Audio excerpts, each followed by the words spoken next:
Kula nuwun sedulur semua, sugeng pepanggihan malih kalian kula Tubagus Purnama. Salam sejahtera buat kita semua dan semoga semua makhluk berbahagia. Rahayu, rahayu, rahayu. Sedulur, kita sudah melewati akhir zaman dan sekarang memasuki zaman baru. Apa saja yang perlu kita siapkan di zaman baru dan ciri-cirinya apa saja, monggo kita simak videonya.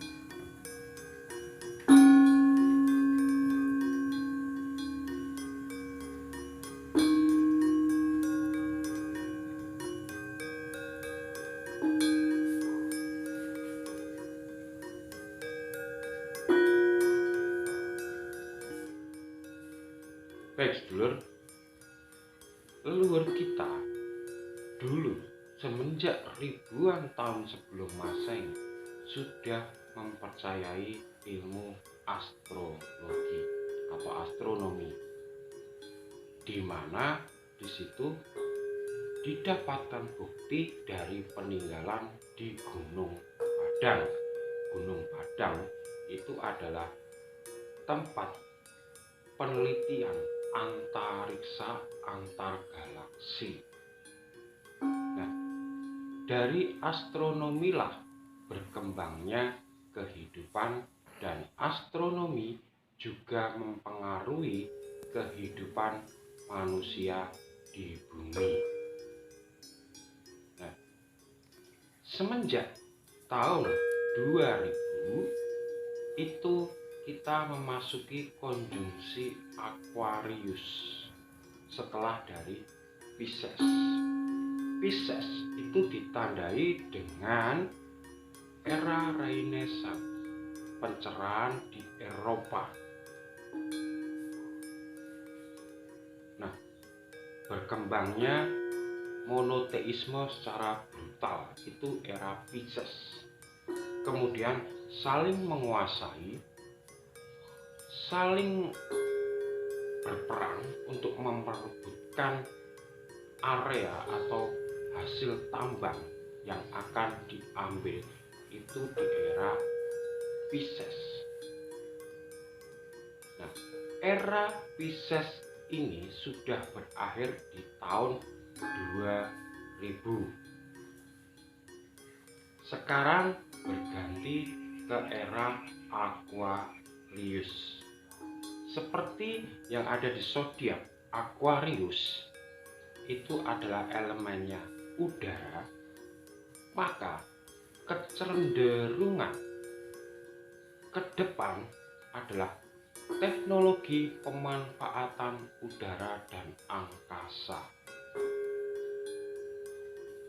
Di situ juga dikuatkan untuk harmonisasi dengan alam dan harmonisasi kehidupan di bumi. Jadi, untuk era Aquarius ini tidak akan pernah dijumpai lagi perang berebut kekuasaan untuk mengelola sumber daya alam, karena ke depan orang-orang lebih mementingkan tidak mengeruk tambang, tidak mengeruk sumber daya alam, tapi lebih memilih energi yang terbarukan. Seperti kita sudah melihat bahwa sekarang sudah berkembang energi baterai lithium. Nanti akan lebih berkembang lagi panel-panel surya. Panel-panel tenaga surya yang memanfaatkan angin dan angkasa.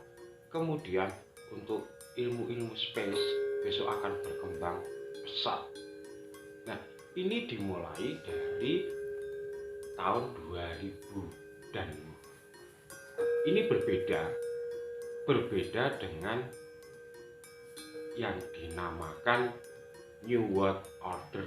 Itu beda, karena New World Order sudah gagal. Nanti saya jelaskan di video berikutnya.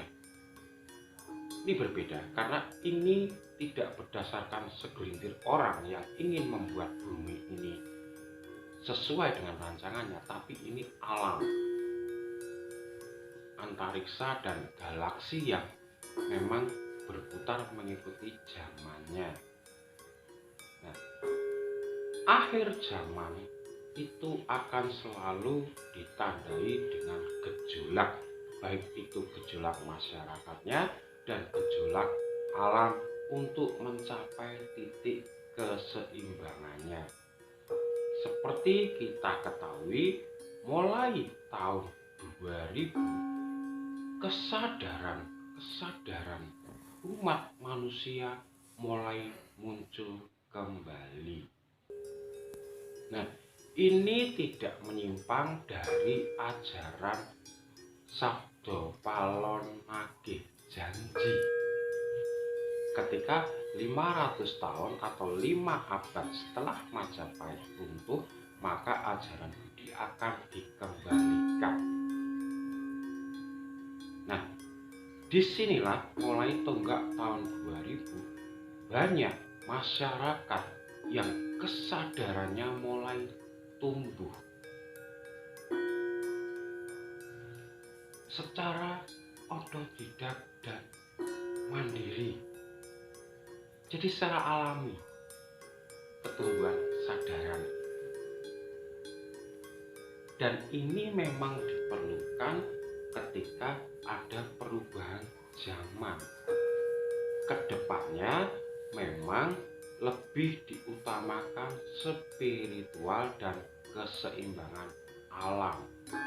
Sudah bukan lagi sistem kapitalis yang sistem perang, yang sistem saling menguasai, saling mengalahkan, sudah beda. Maka dari itu tidak heran sekarang banyak anak muda yang mempelajari ilmu-ilmu spiritual, terutama di Jawa, spiritual terutama di Nusantara, karena sebagai patokan besok ke depan itu yang akan menjadi acuan adalah negara di Asia atau Timur. Negara Eropa sudah mulai akan ditinggalkan dan peradabannya akan beralih ke timur. Jadi ilmu-ilmu yang berasal dari ketimuran sekarang sudah mulai bergerak menguasai dunia. Seperti kita tahu, sekarang Tiongkok sudah mulai menjadi raja dunia juga. Kemudian nanti mudah-mudahan Indonesia itu juga akan menjadi mercusuar dunia kembali, seperti yang dikatakan Eyang Sabdo Palon ketika 5 abad setelah Majapahit runtuh, dan beliau akan menagih janji mengembalikan ajaran budi pekerti kepada Nusantara, maka Nusantara akan menjadi mercusuar dunia. Memang banyak yang tidak percaya akan hal itu, karena itu hanya dianggap karya sastra yang termaktub dalam kitab Darmo Gandul yang dibuat di abad 16. Tapi apakah itu hanya karya sastra belaka? Tidak, karena pembuatnya itu juga mempunyai metode tertentu untuk bisa meramalkan ribuan tahun bahkan jutaan tahun ke depan, karena bumi ini mengalami perputaran. Nah, ciri-ciri sudah saya sebutkan, sudah mulai tumbuhnya spiritual di kalangan muda dan semakin banyaknya orang berspiritual. Semakin banyak pula orang yang mempunyai rasa humanity, kemanusiaan. Semakin banyak juga yang tergugah rasa cinta dan sayang terhadap hewan peliharaan maupun hewan-hewan di bumi.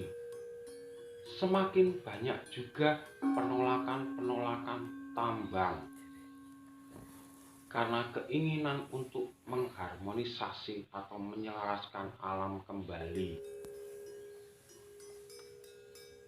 Semakin banyak juga gejolak-gejolak alam. Di sini dibenturkan dengan semakin banyak juga agama-agama yang monoteisme itu berbenturan dengan masyarakat. Itu adalah ciri-ciri perpindahan zaman. Nah, sedulur, selamat memasuki zaman baru. Untuk itu, apa yang harus kita persiapkan untuk menghadapi zaman baru sehingga kita bisa menyelaraskan diri agar bisa bertahan dan meneruskan evolusi ini kepada anak cucu kita? Yang pertama, kita harus open mind, kita terbuka. Yang kedua, kita juga harus pandai mengamati situasi. Kalau orang Jawa bilang waspada dan waskita. Kemudian yang ketiga, jangan melawan hukum alam. Seperti tabur tuai, kita menebang pohon juga kita akan kena imbasnya, menjadi cuaca yang tidak jelas. Nah, seperti itulah yang harus kita persiapkan. Di samping kesadaran murni kita, kekuatan leluhur kita yang kita pelajari, nanti akan bisa menjadi bekal untuk hidup di zaman yang baru.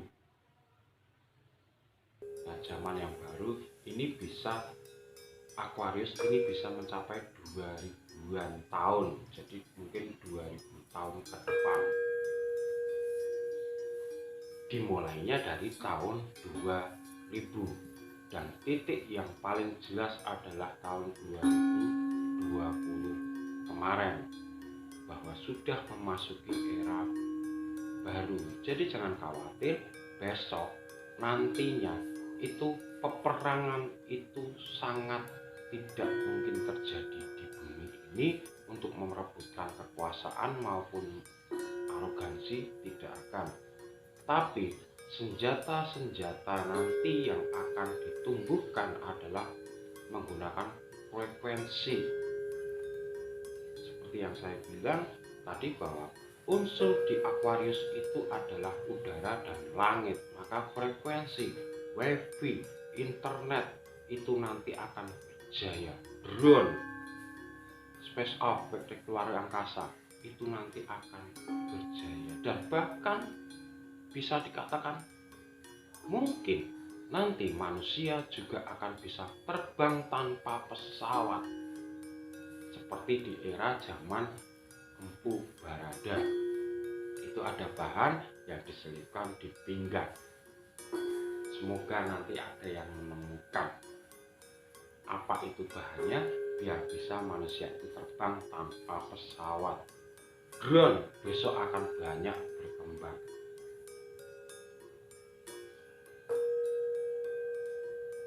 Nah, kita harus meningkatkan ilmu pengetahuan. Ilmu pengetahuan ini bisa dicapai dengan apa? Bukan dari pendidikan formal, tapi dari kesadaran pribadi, kesadaran yang murni dulu. Kita menyadari, kita open mind, lalu kita flashback ke leluhur kita, ilmu-ilmu leluhur kita. Karena tidak bisa dipungkiri bahwa Asia Tenggara atau Indonesia ini, atau yang dulu sebutannya Nusantara, pernah menjadi mercusuar dunia, pernah ditakuti bumi ini. Orang-orang di bumi ini menakuti Nusantara sangat diperhitungkan. Nah, di saat era kiblat akan berbalik ke timur, maka kita harus bersiap dan kita songsong untuk perubahan zaman ini. Selamat bekerja para kesatria Piningit. Semoga di antara panjenengan nanti ada yang terpilih menjadi Satrio Pinandito Sinisian Wahyu, sehingga bisa menjadi satu pemimpin yang membawa perubahan besar untuk peradaban ke depannya. Karena saya percaya bahwa satrio-satrio Piningit ini sudah muak dengan zaman yang lama, sistem yang lama, maka akan didobrak, dirubah dengan sistem yang baru. Demikian sedulur, semoga yang sedikit ini bermanfaat dan bisa menjadi pembukaan bagi wawasan panjenengan. Kenapa kok ilmu-ilmu spiritual sekarang berkembang, dan kenapa kok orang sudah mulai mengarah ke timur, ajaran-ajaran timur, dan mengapa pertambangan mulai ditentang di mana.